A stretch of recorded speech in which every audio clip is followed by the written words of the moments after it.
अल्हम्दुलिल्लाह नहमदुहु व नस्तईनुहु व नस्तगफिरुह व नु'मिनु बिही व नतवक्कलु अलैहि व नऊज़ु बिल्लाहि मिन शुरूरि अंफुसिना मिन सय्यिआति अमालिना मन यहदिहिल्लाहु फला मुदिल्ल लहु व मन युद्लिल फला हादिय लहु व अशहदु अन ला इलाहा इल्लल्लाह वहदहु ला शरीका लहु व अशहदु अन्ना मुहम्मदन अब्दुहु व रसूलुहु अम्मा बअद लक़द क़ाल अल्लाहु तआला फ़ी मक़्तमिल तंज़ील अलीम वल फ़ुरक़ानिल मजीद अऊज़ु बिल्लाहि मिनश शैतानिर रजीम बिस्मिल्लाहिर रहमानिर रहीम या अय्युहन्नास इत्तक़ू रब्बकुमुल्लज़ी ख़लक़कुम मिन नफ़्सिन वाहिदा व ख़लक़ मिन्हा ज़ौजहा व बस्स मिन्हुमा रिजालन कसीरन व निसाअ वत्तक़ुल्लाहल्लज़ी तसअलून बिही वल अरहाम इन्नल्लाह काना अलैकुम रक़ीबा या अय्युहल्लज़ीना आमनू इत्तक़ुल्लाह क़ूलू क़ौलन सदीदा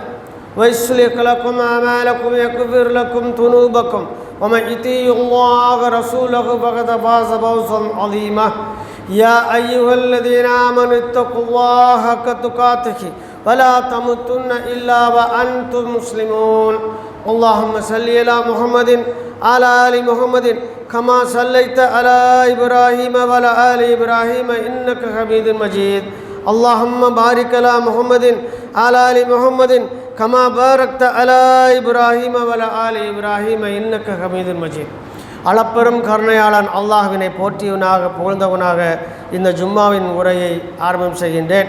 அல்லாஹ் ரஹ்மான் யாருக்கெல்லாம் நேர்வழி காட்டி அருள் புரிந்தானோ, அவனுடைய அருளுக்கு உரித்தான பாக்கியம் பெற்ற மக்களாக்கினானோ, அந்த பாக்கியம் பெற்றில் உள்ளவர்களாக நம்மையும் நமது பெற்றோர்களையும் நமது சமுதாயத்தையும் அல்லாஹ் ரப்பல் ஆலமீன் ஆக்கியருள்வானாக. அன்புக்குரிய அல்லாஹ்வின் நல்லடியார்களே, அல்லாஹ்வுடைய மாபெரும் கருணையினால் நாம் விரும்பாமலேயே அல்லாஹ்விடத்திலே கேட்டு பெறாமலே நமக்கெல்லாம் ஹிதாயத் என்பது கிடைத்திருக்கிறது. எந்த முயற்சியும் செய்யாமல் அல்லாஹ் நமக்கு தந்திருக்கிற பெரிய விஷயம்.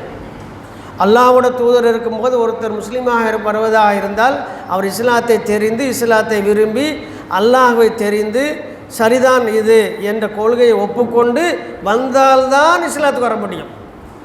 நாம் ஆடு போட்ட குட்டி ஆட்டுக்குட்டிங்க மாதிரி முஸ்லீம்களுக்கு பெற்றதுனால முஸ்லீம்கள் குட்டிகளாக இருந்து நீ வளர்ந்துன்னு செய்கிறோம். நாமளும் குட்டி போட்டு பெரிய கொண்டு இருக்கின்றோம். இது சமுதாய வளம் இப்படித்தான் இருக்குது.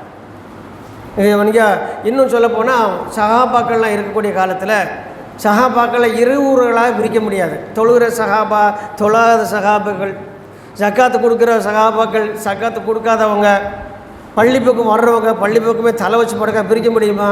அங்கே முஸ்லீம் சொன்னால் முஸ்லீம் தான். நமக்கு என்ன பிரச்சனை அப்படின்னு சொன்னால், நாம் இஸ்லாத்துக்கு வந்த வழி நாம் தவறான வழியாக இருக்குது. ஆனால் அல்லாஹ் அப்படி இருந்து நமக்கு பல உபதேசங்களை நமக்கு தந்திருக்கின்றான். சஹாபாக்களுக்கு எல்லாருக்கும் குர்ஆன் வசனங்கள் எல்லாருக்குமே கிடச்சிருக்குமா முழுமையாக அப்படின்றது நிறைய பேர் கிடைக்கல. பாதி இறங்கிறப்போ மரணித்தவங்க உண்டு, சகிதானவங்க உண்டு.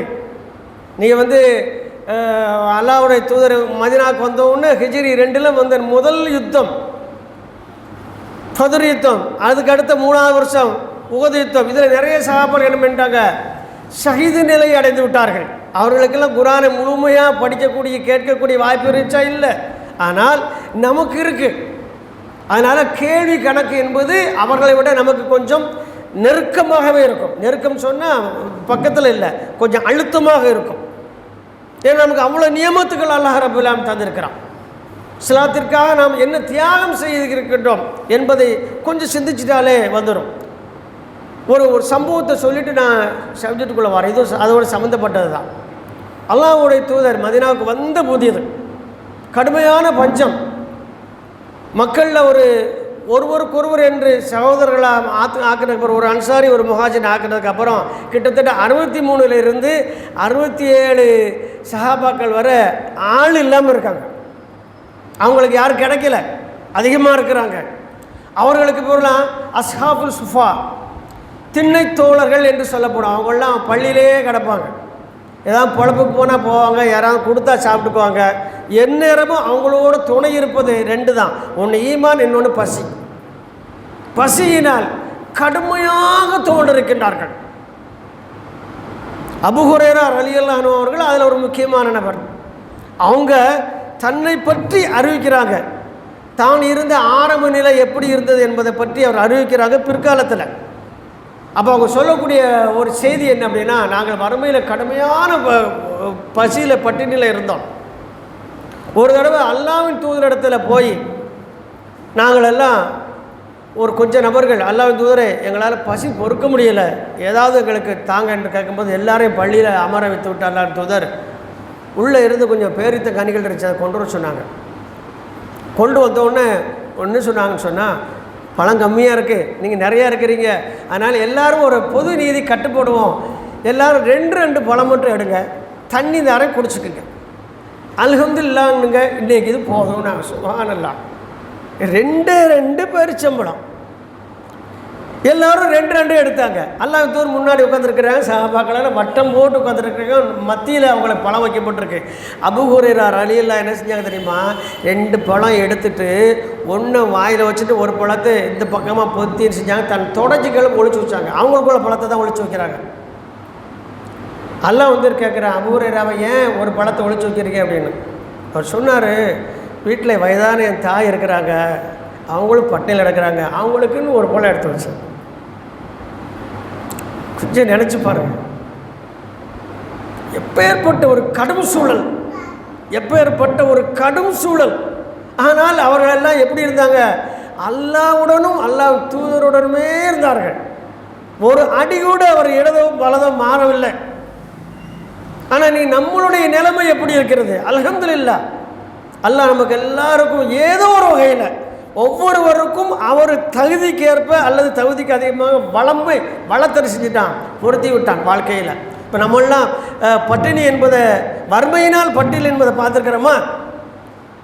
சொல்லுங்க பார்க்கலாம். இப்போ நான்லாம் இந்த மாதிரி சின்ன பையனாக இருக்கும்போது வறுமையில் எதை பார்த்துருக்கிறேன்னு சொன்னால், பட்டினியை பார்க்கறத விட நல்ல சாப்பாடை பார்த்தது எப்போமா தான். நீங்கள் பிள்ளைகளுக்கு விதமாக ஸ்நாக்ஸ் செஞ்சு கொடுக்குறோம், நல்ல சாப்பாடு என்பது 2 பெருநாளைக்கு தான் கிடைக்கும், அன்றைக்கி தான் கண்ணில் பார்க்க முடியும். அப்படி சூழலெல்லாம் வளர்ந்து வந்திருக்கு. நான் இன்றைக்கி அல்ஹம்துலில்லாஹ் உண்பதை விட குப்பை தொட்டிக்கு போகக்கூடிய பதார்த்தங்கள், உணவுகள் அதிகமான சூழ்நிலை நம்ம இருக்கிறோம். ஏன் இதை சுட்டி காட்டுறோம்னு சொன்னால், அல்லாஹ் வறுமையில் இருந்த அந்த மக்கள் எவ்வாறு திடமாக ஈமானில் இருந்தார்கள், இன்று செழுமையில் இருக்கிறோம்னா ஈமானில் எவ்வாறு இருக்கின்றோம் என்பதுதான் கேள்வி கேட்போம். இப்போ அல்லாஹ் ரப்புல் ஆலமீன் கூறுகின்றான், சூரத்துல் ஸுஹ்ரூஃப் என்ற 43 அத்தியாயத்தில் கூறுறான், வமயக்ஷு அன் திக்ரி ரஹ்மானு நு கையுலஹு ஷைத்தானன் ஃபஹுவலஹு கரீன். அல்லாஹ் ரப்புல் ஆலமீன் கூறுகின்றான், அல்லாஹ்வினுடைய அருளாளனுடைய உபதேசம் வரும் பொழுது யார் ஒருவன் அதை பின்பற்றாமல் கவனிக்காமல் கண்ணை மூடிக்கொள்கின்றானோ அவனுக்கு அல்லாஹ் ஒரு ஷைத்தானை சாட்டி விடுவான், அவனுக்கு மிக நெருக்கமான நண்பனாக மாறிவிடுவான். அல்லாஹ் பார்த்தணும். இதுதான் மனிதர்களிலேயே உள்ள துரதிஷ்ட நிலை. இவருக்கு என்ன இருந்தாலும் பிரயோஜனம் இல்லை, எவ்வளோ செல்வம் இருந்து பிரயோஜனம் இல்லை, பெரும் பதவிகள் இருந்தாலும் பிரயோஜனம் இல்லை. அல்லாஹ் யாரை வந்து உற்ற நண்பனாக ஆகிவிட்டான், ஒரு ஷைத்தானை உற்ற நண்பனாக ஆகிவிட்டான், அவனுக்கு மிக நெருக்கமானவனாக்கி விடுவான் என்று அல்லாஹ் ரப்புல் ஆலமீன் கூறுகின்றான். அதோடு மட்டும் இல்லாமல் அவன் எப்பேற்பட்ட மனநிலை உண்டு பண்ணுவான் என்பதை அதுக்கு அடுத்த வசனம் சொல்கிறான். இன்னகும் எல சுத்தூனகும் அனி சபீலி வயக்ஷபு அன்னகும் முக்ததீன். அவர் வழிகாட்டில் போய் ஆரம்பிச்சிருவார், அவர் வழிகட்டில் போக ஆரம்பிச்சிடுவார். ஆனால் அந்த ஷைத்தான் அவரை நீ நேர்வழியில் தான் இருக்கிறாய் என்று சொல்லிக்கொண்டே இருப்பான். இது துரதிஷ்டமான நிலை.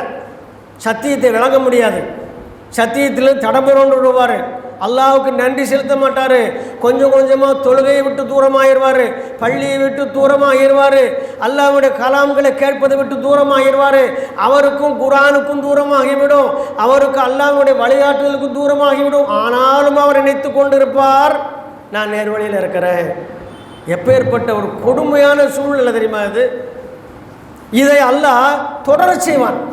எது வரைக்கும் அவங்க வந்து நேர்வழியில் போக நினைக்கும் பொழுதெல்லாம் அவன் தடுத்து விடுவான். அல்லாஹ் ரப்புல் ஆலமீன் சொல்கிறான், அவன் நேர்வழியில் போகும்போதெல்லாம் அந்த ஷைத்தான் அவனை தடுத்து விடுவான். எதுவரையில் என்றால், ஹத்தா இதா ஜான கால யா லைத்தனி பைனவ பைனக பாதுல் மஷ்ரிகைனி பவிக்சல் கரீபுன். அல்லாஹ் ரப்புல் ஆலமீன் சொல்கிறான், இறுதியில் அவன் வழிகட்டிலேயே இறந்துருவான். நேர்வழியில் இருக்குதா நினைத்து கொண்டே இறந்துருவான். மறுமை நாளில் அவனையும் அவனோடு இருக்கும் சைத்தானே எல்லாம் ஒன்றாக எழுப்புவான். அப்போ உண்மை தெரியும், நம்ம வாழ்ந்த வாழ்க்கை இஸ்லாமிய வாழ்க்கை இல்லை, நாம் உலக வாழ்க்கையில் மயங்கிட்டோம், உலக வாழ்க்கையில் முங்கிட்டோம் என்று சொல்லும் பொழுது அருகில் அவனை வழிகெடுத்த சைத்தான் நிற்பான். அல்லாஹ் சொல்கிறான், அவனை பார்த்து சொல்லுவானா, உனக்கும் எனக்கு இடையில மேற்குக்கும் கிழக்குக்கு இருக்க தூரம் இருந்திருக்க வேண்டாமா, நீ என்னோடவே இருந்தேன்னு வழிகெடுத்துட்டிய, கடைசி வரைக்கும் உணரப்படாமல் செய்து விட்டிய என்று புலம்ப ஆரம்பித்து விடுவான். அல்லாஹ் ரப்பல் ஆலமீன் அழைத்து சொல்லுவான், இன்று நீ இவ்வாறு பேசுவதில் எந்த விதமான பிரயோஜனம் உங்களுக்கு இல்லை, நீங்கள் ரெண்டு பேரும் நரகத்திற்கு போவதற்கு தயாராகிக் கொள்ளுங்கள் என்று சொல்லுவோம் என்று அல்லாஹ்வின் தூதருக்கு இந்த செய்தியை சொல்லி காட்டுறான். எந்த இடத்துல சொல்லி காட்டுறான்? அல்லாஹ் தூதர் வந்து உபதேசம் பண்ணிக்கிட்டே இருக்கிறாங்க. சில பேர் என்ன செய்கிறாங்க, நாங்கள் இருப்பது தான் சரியான இப்ராஹிம் நபியினுடைய வழி என்கிறார்கள் அல்லாஹ்வின் தூதர் இடத்துல. அல்லாஹ்வின் தூதரை குழப்பவாதி என்கிறார்கள், பிரிவினைவாதி என்கிறார்கள், மக்கா மாநகரத்தில் எங்களுடைய நிம்மதியை சீர்குலைத்தவர் என்கிறார்கள், குடும்பங்களை பிளத்து விட்டார் என்றெல்லாம் குற்றம் சாட்டினார்கள். அவர்கள் சொல்லும் பொழுது அல்லாஹ்வின் தூதர் செஞ்சாங்க, வருத்தம் அடைகிறாங்க. அப்போ தான் அல்லாஹ் சொல்லுவாங்க, இவங்களை பார்த்து நீங்கள் விட்டுருங்க, வருவான் என்கிட்ட மறுமையில், அப்போ நான் அவனுக்கு அறிவிப்பேன், நீங்கள் உயிரோடு இருந்தாலும் உங்களை நான் எடுத்து விட்டாலும் இவங்களுடைய நிலைமை பூமியில் பார்க்கத்தான் போகிறீங்க, மறுமை நாளில் இவங்களுடைய முடிவு என்னவா என்பதை பார்ப்பீங்க என்று அல்லாஹ் ரப்பல் ஆலமீன் அவர்களை எச்சரித்தான். இந்த வசனம் இன்னைக்கு நமக்கு அப்படியே பொருந்திப்போம், நமக்கு அப்படியே பொருந்திப்போம் இந்த வசனம். எந்த அளவுக்கு இன்றைக்கி நாம் வந்து தட்டு தடம் மாதிரி அல்லாஹ்வோட கிருபையால் எங்கே வந்துட்டோம், சிறுக்கு குஃபூரை விட்டு வெளியில் வந்துட்டோம், வட்டியை விட்டு வெளியில் வந்துட்டோம், மதுவை விட்டு இதெல்லாம் பகிரங்கமாக வெளியில் வந்துட்டோம். இன்னும் ஒரு சில கேடுகள் இருக்கு, அதில் வந்தவர்கள் அதிகம் உண்டு, வராதவர்கள் சிலரும் உண்டு, அதை நம்ம சொல்ல வேண்டாம், அது அல்லாஹ்வுக்கும் அவருக்கு இடையில உள்ளது. ஆனால் இன்றைக்கி நாம் எப்படி மனநிலையில் இருக்கிறோம்னு சொன்னால், இப்போ ஏதோ வந்து ஒரு ஃபார்மாலிட்டிக்கு சில வாழ்க்கை வாழ்ந்துக்கிட்டு இருக்கிறோம், இப்படி இருந்தால் போதும். இப்போ நம்ம வாழக்கூடிய வாழ்க்கை என்ன தெரியுமா, நான் என்னை முஸ்லீமாக நிலைநிறுத்துவதற்கான ஒரு முயற்சியில் இருக்கிறேன், அதில் முழுமையாக உழைக்கிறேன், இப்படித்தான் தரம் உயர்ந்த ஒரு நிலைமை இது. இப்படி ஒவ்வொருத்தரும் நினச்சிக்கிட்டு இருக்கிறோம். ஆனால் நாம் எதை மறந்துட்டோம், அல்லாஹ் நம் மீது எதை ஏவினானோ அந்த விஷயத்தை மறந்துட்டோம். அல்லாஹ் நமக்கு என்ன ஏவி இருக்கிறான், மார்க்கத்தை மற்றவர்களுக்கு என்ன செஞ்சுருக்கான், அல்லாஹ் ரப்பல் ஆலமீன் எடுத்து சொல்லும் ஒரு பணியை நமக்கு சொல்லியிருக்கிறான். அந்த எடுத்து சொல்லக்கூடிய அந்த பணியை நாம் செய்கின்றோமா என்று பார்த்தோம்னு சொன்னால், நிச்சயமாக நம்மள அதிகமான மக்கள் அதை நேரில் செய்வது இல்லை. அல்லாஹ் அங்கே இருந்து விசாரணை தொடங்குவான். அதாவது யார் யாரெல்லாம் எந்த இடத்துல தவறு செய்கிறாங்களோ அந்த இடத்து குறித்து அவர்களுக்கு விசாரணை தொடங்கப்படும். இப்போ அல்லாஹ் வந்து மறுமையில் விசாரிப்பான் என்று சொல்வதில் இப்னு அப்பாஸ் ரலியல்லாஹு அவனுக்கு ஒரு செய்தி சொல்கிறாங்க. என்ன தெரியுமா, மறுமை நாளில் அல்லாஹ் எல்லாத்தையும் விசாரிப்பான், ஆனால் அதில் ஒன்று ஞாபகத்தில் வச்சுக்கணும், நாம் குர்ஆனை நீ எவ்வாறு பயன்படுத்தினா என்று விசாரிப்பானா. அதாவது குர்ஆனை பின்பற்றினோமா என்பதை எல்லாம் கேட்பானா. யாரும் கேட்க மாட்டான், காவிரிகளை கேட்க மாட்டான், நமக்குமே நம்ம மேலே உள்ள கேள்வி இது. நீ குர்ஆனை வச்சுருந்தியப்பா, குர்ஆனை நீ எப்படி பயன்படுத்தின பூமியில் என்று கேட்கும் பொழுது அதை சரியாக புரிந்து நாமும் அதை பின்பற்றி மக்களுக்கும் எடுத்து சொல்லியிருந்தால் அவர் கேள்விக்கு பதில் சொல்லி தப்பி விடுவார். இல்லை நான் மட்டும் சுகமாக இருந்தால் போதும், நான் தப்பு பண்ண மாட்டேன், நான் வந்து சிறுக்கு இல்லை, நான் வந்து கரெக்டாக இருக்கேன் என்று தன்னை மட்டும் பாதுகாத்து கொண்டாரே அவர் மாட்டிக்கொள்வார். ஏன், அல்லாஹ்வுடைய தூதருக்கு முதல்லையே அல்லாஹ் சொன்ன முதல் உபதேசம் அன்ஃபுசிக்கும் அஹ்லிக்கும் நாரா, நபியே நீங்கள் உங்களையும் உங்கள் குடும்பத்தார்களையும் நரக நெருப்பிலிருந்து காப்பாற்றி முதல்ல வர்றது வசனம். 3வது வருடம் அல்லாஹ் சொல்லுதான், நான் சொன்னது செய்தி நீங்கள் செஞ்சீங்க, குடும்பத்தில் பூரா எடுத்து சொல்லிட்டீங்க, அவன் ஏற்றுக்கொள்ளாததும் நேர்வழி பற்றதும் பெறாததும் அவனுக்கு என்ன நிலை உள்ளது, நீங்கள் இனிமேல் வெளியூரிலிருந்து வரக்கூடிய மக்களுக்கு இஸ்லாத்தை சொல்லுங்கள் என்று சொன்ன உடனே அல்லாஹ்வின் தூதர் தேர்ந்தெடுத்த இடம் தெரியுமா, ஹாஜிகளும் மினாவுக்கு போகிறாங்க, மக்களெல்லாம் டென்ட் அடித்து தங்கியிருக்கிறாங்க, அங்கேவே இஸ்லாத்தை சொல்கிறாங்க. முரண்பாடாக இருக்கு பாருங்க. ஹாஜிகளுக்கு எதன் பக்கம் அழைப்பு விடுதாங்க, இஸ்லாத்தின் பக்கம் அழைப்பு விடுதாங்க. இன்றைக்கி நம்ம இதை செய்யலாம். யாருக்கு தெரியுமா, காஷ்மீர்லேருந்துலாம் நிறைய பேர் வராங்க, ஜம்முலேருந்துலாம் நிறைய பேர் வருவாங்க. எங்கே ஹஜ்ஜுக்கு வருவாங்க. அவங்க எங்கேருந்து எங்கே வருவாங்கன்னு சொன்னால், அஜ்மீரில் போய் அங்கே போய் விவரம் சொல்லிவிட்டு நாங்கள் ஹஜ்ஜுக்கு போகிறோம், என் குடும்பத்தை பார்த்துக்கிடுங்க என்று சொல்லிட்டு தான் கிளம்புவாங்க. நான் சொல்கிறது 100% மக்கள். ஏன்னா நேரடியாக அவங்களோட 5 வருஷம் பணிபுரிந்ததுனால எனக்கு தெரியும் அவங்களோட சூழ்நிலை. அவங்க என்ன சொல்கிறாங்கன்னா, குடும்பத்துக்குன்னு சொல்லி இப்போ வந்து மாற்று சவர குலச்சாமி வச்சுருக்கிறாங்க இல்லையா, குலதெய்வம் வச்சுருக்கிறாங்க இல்லையா, அது மாதிரி உங்கள் குடும்பத்துக்கு ஒரு தர்கா இல்லைன்னு சொன்னால் நீ காஃபீர் என்று சொல்கிறார்கள். தர்காவுக்கு போகல அப்படின்னா, சமாதி வழிபடலைன்னு சொன்னால் நீ காஃபீர் என்று சொல்கிறார்கள். பட்டவர்த்தனமாக பகிரங்கமாக சொல்கிறாங்க. அப்போ இவங்களோட நிலைமை என்ன? இன்னைக்கு பாருங்க, காஷ்மீரில் என்ன வச்சுருக்கிறாங்க, ஏதோ ஒரு முடியை வைத்துக்கொண்டு, அது அல்லாஹ்வின் தூதர் முடியாக இருக்கலாம், இல்லாமல் இருக்கலாம், பிரச்சனை இல்லை, அதை வைத்துக்கொண்டு அதை வலம் வருகிறார்கள் தர்காவை. அதுக்கு சமாதி எழுப்பி வச்சிருக்கிறாங்க, அதுக்கு பூஜை புனஸ்காரங்கள் எல்லாம் செய்து கொண்டு இருக்கிறாங்க இந்த மக்கள். அப்போ அல்லாஹ்வுடைய பாதுகாவல் எப்படி இருக்கும்? நெருக்கடியான நிலைமை ஏற்பட்டிருக்கு. நம்ம மேலோட்டமாக செய்தியை பார்ப்போம், மேலோட்டமாக சில செய்தியை பார்ப்போம், உள்வாங்கி பார்த்தால் தான் ஏன் என்ன நடக்கிறது என்பது தெரியும். அல்லாஹ் தான் ஒரு மனிதனுக்கு ராகத்தையும் கொடுக்கின்றான், நெருக்கடியும் கொடுக்கின்றான். இந்த சூரத்துல் பனி இஸ்ராயீல் 17வது அத்தியாயத்தில் சொன்னான், யார் ஒருவன் அல்லாஹ்வோட உபதேசம் வந்தபோது அதை புறக்கணிக்கின்றானோ அவனுக்கு நாம் நெருக்கடியான வாழ்க்கையை கொடுப்போம்ங்கிறான். இப்போ நமக்கும் சில இடங்கள் சில நெருக்கடிகள் வரும், வந்துச்சுன்னு என்ன செய்யணும்? நெருக்கடியை எப்படி சமாளிக்கிறது தான் யோசிப்போம். நாம் கொஞ்சம் அட்வான்ஸாக யோசிக்கணும். யாரப்பே எனக்கு ஏன் நெருக்கடியை தந்திருக்க, எனக்கு புரியலை, அதையும் எனக்கு செஞ்சிரு, விளக்கிரு, நான் என்னை திருத்திக்கிட்டேன், சரண்டராயிரம் பனிபோல் விலகிவிடும். அல்லாஹ் அதுதான் எதிர்பார்க்கான். நீ உணர வேண்டும் என்று எதிர்பார்க்கிறான். அந்த உணராத மக்களுக்கு தான் சைத்தானை சாட்டி விடுவான். சைத்தானை யாருக்கு சாட்டிட்டானோ அவன் அல்லாட்ட கேட்க மாட்டான். என்ன கேட்க மாட்டான்? எனக்கே இந்த பிரச்சனை வந்து ரப்ப எனக்கு இதில் வந்து காப்பாற்றின அல்லாட்ட போக மாட்டான். அவனாவே சுயமாக புத்தியை கொண்டு செயல்படுவான். ஏனென்றால் கூட இருக்கிறவன் அவன் அவ்வாறு தான் வழி நடத்துவான் என்பதுதான் அல்லாஹ்வுடைய வாக்காக இருக்கிறது. ஆகையால் நமக்கு பிரச்சனை என்று வரும்பொழுது சிறியதோ அல்லது பெரியதோ எது வந்தாலும் சரி, நான் முதல்ல எங்கே தான் முறையிடணும்? அல்லாஹ்விடத்தில் முறையிடணும், சஜ்ஜிதால முறையிடணும். அதுக்கு சிறந்த நேரம் தஹஜ்ஜத், சிறந்த இடம் சஜ்தா. இந்த ரெண்டையும் பின்பற்றி இருக்க காலம் வரைக்கும் உலகமே திரண்டாலும் நம்ம ஒன்றுமே செய்து விட முடியாது. இதுதான் யதார்த்தம், இதுதான் வரலாறு, இதுதான் சத்தியம். ஆகையால் எந்த சூழ்நிலையிலேயும் ஒரு முஸ்லீம் அல்லாஹ்வை பின்பற்றக்கூடியவனாக, அல்லாஹ்வை அஞ்சக்கூடியவனாக, அல்லாஹ்வின் தூதருடைய வழிகாட்டுதலை பார்க்கக்கூடியவனாக இருந்தால் நிச்சயமாக அவர்களை விட்டும் சைத்தான் தூரமாகி விடுவான்.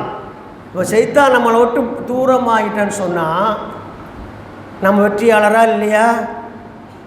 நான் வெற்றியாளரை யாரும் சொல்ல முடியாது. உண்மை என்ன? அதானே, வெற்றியை நோக்கி தானே போய்கிட்டு இருக்கிறோம். அதுக்கு பெரிய உதாரணம் பாருங்கள். அல்லாஹ்வின் தூதர் சொல்கிறாங்க, உமர் கத்தாப் ரலியல்லாஹு அவங்கள பார்த்து அவங்கள சிறப்பித்து சொல்கிறாங்க. எப்படின்னு சொன்னால், ஒரு குழந்தை தப்ஸ் அடித்து பாட்டு பாடிக்கிட்டு இருக்கு. தப்ஸ் என்பது இந்த பக்கிரிசாக்கள் வச்சுருக்கலாம், அந்த மாதிரி கொட்டு. அதுக்கு இஸ்லாத்தில் என்ன இருக்குது? அனுமதி இருக்குது, அதுக்கு மட்டும்தான். அதை அடித்து கொண்டு அல்லாஹ்வின் தூதர் என்ன செய்து, அது பெருநாள் அன்னைக்கு ஒரு பாட்டு பாடி அல்லாஹ்வோட தூதரை அதனுடைய இதை சொல்லி காட்டிக்கிட்டு இருக்கு. அப்போ உமர் கத்தாப் ரலியல்லாஹு அவர்கள் அல்லாஹ்வின் தூதரை தேடி வாராங்க. தூரத்தில் அவங்க வர்றதை பார்த்தோன்னே இந்த குழந்தை என்ன செய்ய தெரியுமா? அந்த கொட்டை திருப்பி கீழே வச்சு அது மேலே சம்மணம் போட்டு உட்காந்து கொட்டை மறைச்சிருது. அது என்ன நினைக்கினா, இவர் வந்து ரொம்ப கரெக்ட் சரியாக உள்ள ஆள், நம்ம கொட்டடிக்க தப்புன்னு சொல்லிட்டா, அதனால் நம்ம இவர் வரும்போது அடிக்கக்கூடாத முடிவு எடுத்து அன்றைக்கி ரசூல் ஸல்லல்லாஹு அலைஹி வஸல்லம் சிரிச்சிட்டாங்க. இந்த செயலை பார்த்து சிரிச்சுட்டு உமர் கத்தாப் எழுதுனா, உமரே நீர் ஒரு வழியாக வந்தால் அந்த வழியாக வந்து கொண்டிருக்க சைத்தான் அவன் தனது பாதையை மாற்றிக்கொள்வான் என்று அழகான ஒரு செய்தி அந்த இடத்துல பதிவு செய்கிறாங்க. என்ன காரணம்னா, ஒரு குழந்தை கூட மார்க்கத்தில் சரியாக இல்லை என்றால் இவர் கேட்பாரேன்னு யாரை பார்த்து பயப்படுது? உமர் கத்தாப் ரலியல்லாஹு பார்த்து பயப்படுது. இதுதான் சைத்தானை மிரளக்கூடிய செயல். நீங்கள் உமர் கத்தாப் சொல்லும்போது அவங்க கோவக்காரர்லாம் கிடையாது, மாற்றி சொல்லுவோம், ரோஷக்காரர். அல்லாஹ்வின் மார்க்கத்தில் தவறு செய்தால் ரோஷம் வரும். அந்த ரோஷத்தில் சில காரியங்களை செய்வாங்க. எந்த அளவுக்கு செய்கிறாங்க அவங்க ரோஷத்தை கவனிக்க. இதெல்லாம் ஏன் இந்த இடத்துல பதிவு செய்கிறோம்னு சொன்னால், இவ்வாறெல்லாம் இருந்தால்தான் சைத்தான்கிட்ட பாதுகாப்பட முடியும். அல்லாஹ்வின் தூதர் வீட்டு பக்கத்தில் அப்படியே தாண்டி போகிறாங்க. போகும்பொழுது வீட்டுக்குள்ளே மனைவிமார்கள் எல்லாரும் இருக்காங்க. அல்லாஹ்வுடைய தூதருடைய மனைவிமார்கள் எல்லாரும் இருக்கிறாங்க. அல்லாஹ்வுடைய தூதர் வீட்டில் இல்லை. சத்தம் போட்டு என்ன செய்கிறாங்க? சிரிக்காங்க. அந்த சிரிப்பு சத்தம் ரோட்டை கேட்கு. உடனே அங்கேயே நின்று துவா கேட்டாங்க, அல்லாஹ்வே நபியோட வீடு இது, அந்த பெண்களுடைய சிரிப்பு சத்தம் ரோட்டு வரை கேட்கு, இதுக்கு நீ எதாவது வழி செய்யக்கூடாதான்னு அல்லாஹ்ட்ட துவா கேட்குறாங்க. இது வந்து முருகத்தம் ரலீலா அவர்களே சொல்லி காட்டிய விஷயம். கேட்ட உடனே அல்லாஹ் என்ன செஞ்சிடான், வசனம் ரசூலா கறக்க தான், நபியின் பெண்களே, நபியின் வீட்டு பெண்களே, நீங்கள் சத்தமிட்டு பேசுவதாகாது, சத்தமிட்டு சிரிக்கக்கூடாது, உங்களுக்கென்று ஒழுங்குமுறைகள் வசனம் வரிசையாக இருக்க ஆரம்பிச்சிட்டான். அதை பார்த்தோன்னா அவங்களாம் சைலண்ட் ஆகிட்டாங்க. பாருங்கள் எப்படி சம்பவம் நடக்க பாருங்க. இப்போ அவன் கடந்து போயிருக்கலாம், ரசூலுல்லாஹ்வுடைய புள்ளான் இருக்கலாம், நம்ம அப்படித்தானே, நம்மளாம் நம்மளோட பெரியா தவறு செஞ்சாலும் செய்வோம், பாராட்டுவோம், பதக்கமெல்லாம் கொடுப்போம். சின்ன ஆட்கள் சின்ன தப்பு செஞ்சாலும் அவனை இழிவுபடுத்தி கேவலப்படுத்தி முடிஞ்ச அவனை நிர்வாணமாக்க கூட தாங்க மாட்டோம். இது நம்மகிட்ட உள்ள பாலிசி. ஆனால் அல்லாஹ்வை அஞ்சக்கூடிய உமர்ஹத்தா ரலியல்லாஹு அவனை செய்யுங்க, நபியோட வீட்டிலேயே இப்படி சத்தம் வந்துச்சுன்னா சாதாரண பெண்களுடைய நிலைமை என்னவா இருக்கும் என்று செஞ்சாங்க. அவங்க அச்சமடைந்தார்கள். அதான் அதுக்கு காரணம். உடனே அல்லாஹ் ரப்பல் ஆலமீன் என்ன செஞ்சான், வசனத்தை இறங்கி அதை சரி பண்ணி கொடுக்குறான் என்று பார்த்தால் இதுதான் ஈமானுடைய உயர்வு. ஈமான் நல்ல முறையில் இருந்தால் அவங்க யார்கிட்ட முதல்ல முறையிடுவாங்க, யார்கிட்ட சொல்லியிருக்கணும், ரசூலுல்லாஹ் வந்தோன்னு கம்ப்ளைண்ட் பண்ணியிருக்கணும். கொஞ்சம் சிந்திச்சு பாருங்க. நாம் உண்மையிலே கம்ப்ளைண்ட் பண்ண மாட்டோம், பண்ணுறத யார் பண்ணுவான், எல்லாம் தூரம் நீங்கள் இல்லாத நேரம் ஒரே சத்தம் என்னென்னு கண்டிச்சு வச்சு கூட அப்படி தான் சொல்லுவோம். ஆனால் என்ன செஞ்சாங்க, எங்கே சொல்லணுமோ அங்கே சொல்லி, எங்கே சட்டம் இறக்கணுமோ அங்கே இறக்கி, எங்கே அமல்படுத்தணுமோ அங்கே இறக்க நடந்தது. இதுதான் இஸ்லாமிய ஈமானிய வாழ்க்கை. எவ்வளோ அற்புதமான விஷயம் பாருங்கள், எவ்வளோ அழகான விஷயம் பாருங்கள். அதுபோல் மதீனா பள்ளியில் ஆரம்ப காலத்தில் தொழுகை நடந்துட்டு இருக்கிற காலத்தில் பெண்கள்லாம் எப்படி வராங்கன்னா, அரபு குலத்து பெண்கள் எப்படி ஆடை அணிவாங்கன்னு சொன்னால் இறுக்கமான ஆடையை பரிணாமங்கள் தெரியக்கூடிய அளவுக்கும் கண்ணாடி போல் அமைப்புள்ள உள்ள உடல் எல்லாம் தெரியக்கூடிய அளவுக்கு இது அரேபிய கலாச்சாரத்தில் ஆரம்பத்தில் ஐயாமுல் ஜாஹிலியத்திலிருந்து அவங்க அப்படித்தான் இருந்தாங்க. அது தவறாக எண்ணமில்லை. ஆனால் பள்ளி என்று ஒன்று வந்துருச்சு, ஜமாத் என்று உருவாகிவிட்டது. அப்போ ஃபஜருடைய நேரத்தில் உமர்ஹத்தா ரலியல்லாஹு இருக்காங்க, பெண்கள்லாம் வராங்க, இது போன்ற ஆடைகள் கவர்ச்சியான ஆடைகள்லாம் வராங்க. அப்படியே பார்க்குறாங்க. பார்த்துட்டு உடனே அல்லாஹ்ட்ட கேட்குறாங்க, இவங்கெல்லாம் இப்படி வராங்களே, ஆண்கள் பார்ப்பதற்கே கஷ்டமாக இருக்க சூழ்நிலை இருக்க, இவர்களுக்கு அரபு ஏதாவது ஒன்று வழி செய்யக்கூடாதா என்று நினைக்கிறாங்க. இவங்க கிட்டத்தட்ட நினைக்கும் பொழுது மஹரிபினுடைய வக்தாக இருக்குது. இஷாவில் இறங்குது, ஹிஜாபை பற்றிய வசனம் இஷாவில் இறங்குது. இஷாவில் எல்லாரும் அந்த வசனங்கள் மக்கள் இடத்துல பரப்பப்படுது. இது ஏன் இஷாவில் இறங்குது அப்படி தெளிவாக சொல்ல முடியுது அப்படின்னு சொன்னால், இதுக்கு பின்னாடி இன்னொரு சம்பவம் இருக்குது. என்ன அப்படின்னா, ஒரு முறை அன்சாரி பெண்களுக்கும் இதெல்லாம் ஏன் இதை வருஷப்படுத்தணும்னு சொன்னால், ஈமானுடைய வாழ்க்கையெல்லாம் எப்படி இருக்கு பாருங்க, நீ நம்மளுடைய வாழ்க்கை எப்படி இருக்குன்னு பாருங்க, இது மாதிரி சம்பவம் நம்மகிட்ட நடக்கா என்பதை பார்க்கணும்.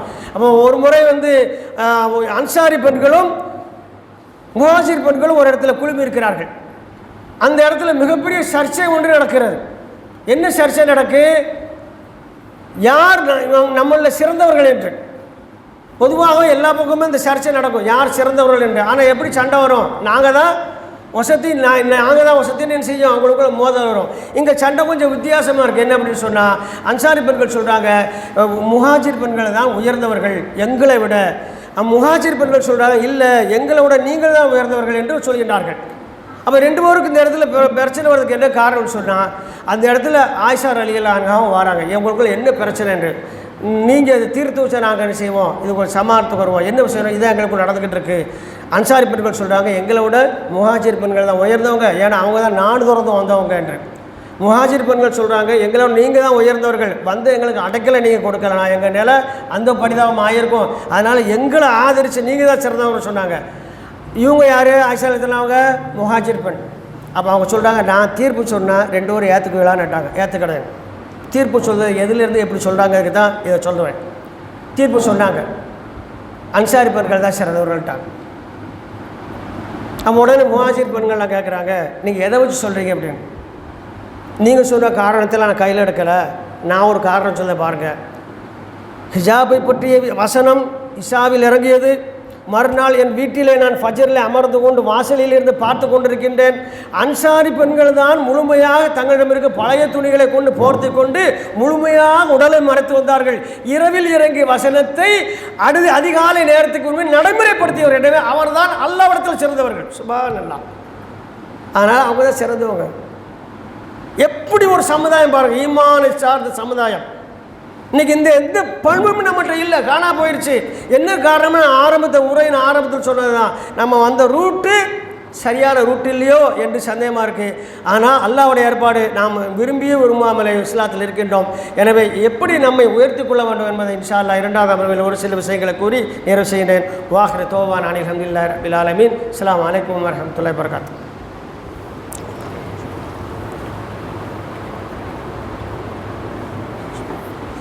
அல்ஹம்துலில்லாஹ். எல்லாம் அல்ல அல்லாஹ்வின் அடியார்களே, அன்புக்குரியவர்களே, அல்லாஹ் ரப்பல் ஆலமீன் நமக்கு தந்திருக்கும் இந்த ஹிதாயத் என்பது இந்த உலகத்திலேயே மிக உயர்ந்தது. இந்த உலகத்திலேயே மிக உயர்ந்தது. இதை அல்லாஹ் ரப்பல் ஆலமீன் எவ்வாறு குர்ஆனில் கூறி காட்டுகிறான் என்றால், ஒரு மனிதன் இருப்பான், அவன் அல்லாஹ்விடத்தில் கோருவான், நான் வாழ்ந்திருக்கும் பொழுது எனக்கு உபதேசம் வந்தது, புறக்கணித்து விட்டேன், நான் ஈமான் கொண்டிருக்க வேண்டும், மீண்டும் ஒரு வாய்ப்பு கொடுத்தால் நான் முஸ்லீமாகி விடுவேன். இப்போ ஆல்ரெடி நாம் யாராக இருக்கோம்? முஸ்லீமாக இருக்கோம். நாம் முஸ்லீமாக இருக்கிறோம். இமாம் அல்பானி அவர்கள் தன்னுடைய மாணவர்களை அழைத்துக்கொண்டு ஒரு மையத்து வீட்டுக்கு போகிறாங்க. அங்கே ஜனாசா கடத்தப்பட்டிருக்கு. மாணவர்களெல்லாம் காட்டுறாங்க, அவங்க துவா செய்கிறாங்க. அப்போ ஒரு கேள்வி கேட்டாங்க, இந்த ஜனாசாவால் எழுந்திருந்து ஏதேனும் நன்மையான ஒரு காரியம் செய்ய முடியுமா என்றாங்க. அது எப்படி முடியும்? அவரை மறைச்சிட்டார. ஒரே ஒரு திக்ரு சொல்ல முடியுமா? முடியாது. 2 ரக்காத் சொல்ல முடியாது. அறிந்து கொள்ளுங்கள், நாம் இன்னும் மையத்தாகவில்லை, நம்மால் முடியும், அதை சரியாக செய்ய வேண்டும். இல்லை என்றால் இந்த நிலையை அடைந்து விட்டால் நமக்கு நாம் எதுவுமே செய்து கொள்ள முடியாது என்று எங்கள் ஜனாசா வீட்டில் வச்சு பாடம் நடத்துகிறாங்க. அதிலிருந்து ஒரு பாடம். இவங்க இந்த ஈமானிய பரம்பரைகள், இவங்க மதீனாவில் மிகப்பெரிய ஆசிரியராக இமாமாக இருந்தவங்க. அவங்க அழகாக சொல்லி காட்டுறாங்க பாருங்க, எந்த அளவுக்கு இன்னைக்கு நம்ம மையத்தூட்டு நிலைமை எப்படி இருக்குது.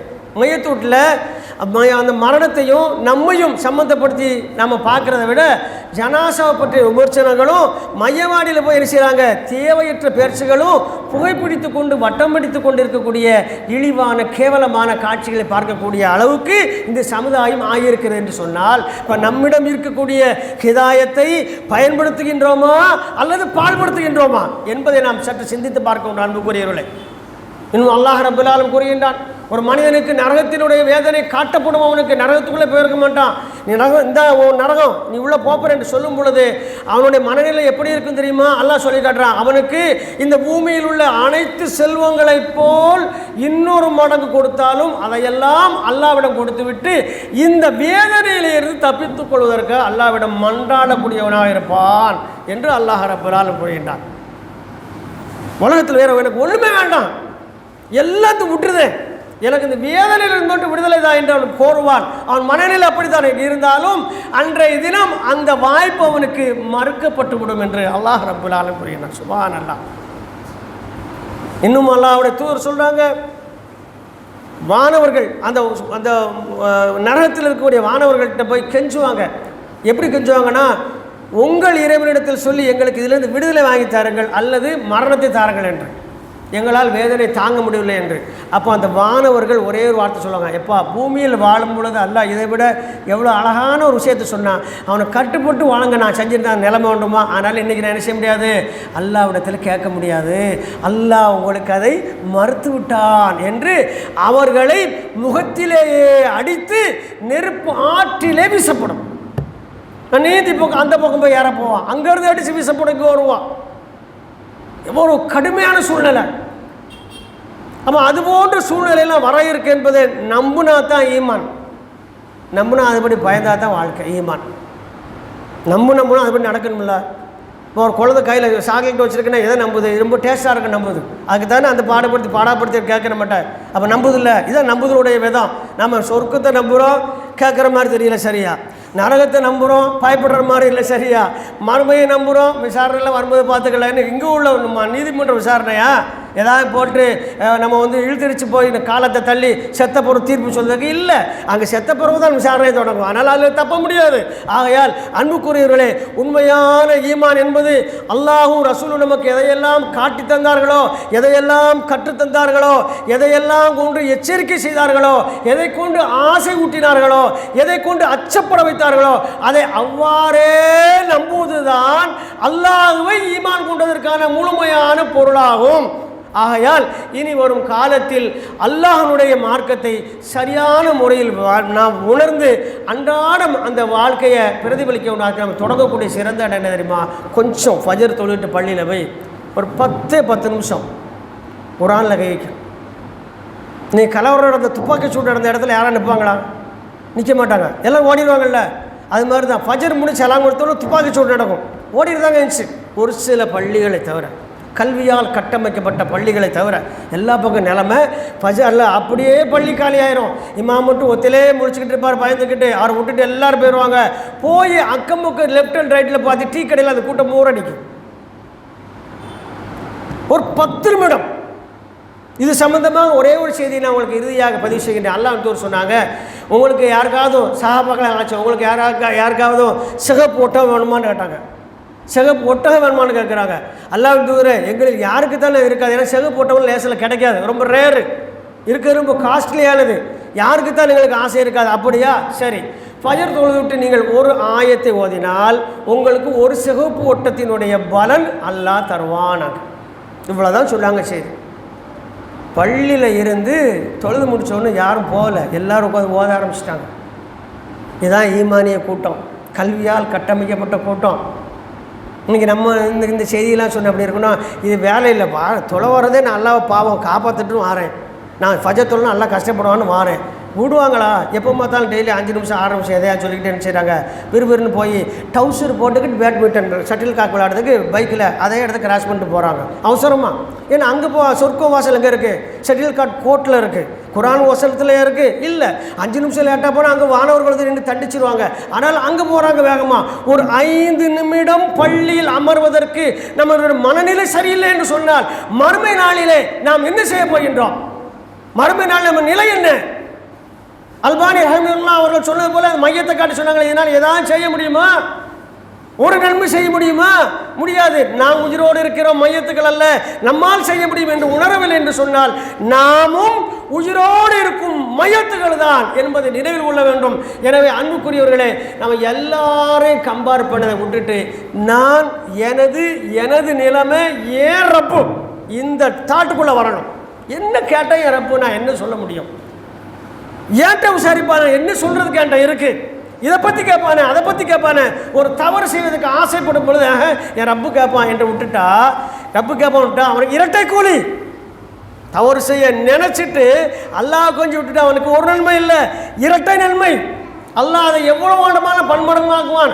ஆகையால் இனி வரும் காலங்களில் நாம் நம்மை சரி செய்வதற்கான முழு பயிற்சியிலேயும் முயற்சியிலேயும் ஈடுபட என்று எனக்கும் உங்களுக்கும் உபதேசம் செய்தவனாக நான் என் உரையை நிறைவு செய்கின்றேன். இல்லை என்று சொன்னால் நான் ஆரம்பத்தில் ஓதி காட்டிய வசனம் போல அல்லாஹ்வுடைய வசனங்கள் ஓதி காட்டும் பொழுது, அல்லாஹ்வுடைய உபதேசம் வரும் பொழுது அதை கவனிக்காது விட்டவர்களுக்கு அல்லாஹ் ஒரு சைத்தானை சாட்டி விடுவான். அதுபோல கேடுகட்ட நண்பனை சாட்டாது இருப்பதற்காக நமக்காக வானவர்கள் எப்பொழுதும் பிரார்த்திக்கக்கூடிய தகுதியை உடையவர்களாக நாம் மாற வேண்டும் என்று மீண்டும் மீண்டும் நிறைவுறுத்தி நான் நிறைவு செய்கின்றேன். வாஹிர் தௌவானா அனில் ஹம்துலில்லாஹி ரப்பில் ஆலமீன். அஸ்ஸலாமு அலைக்கும் வரஹ்மத்துல்லாஹி வபரகாத்துஹு.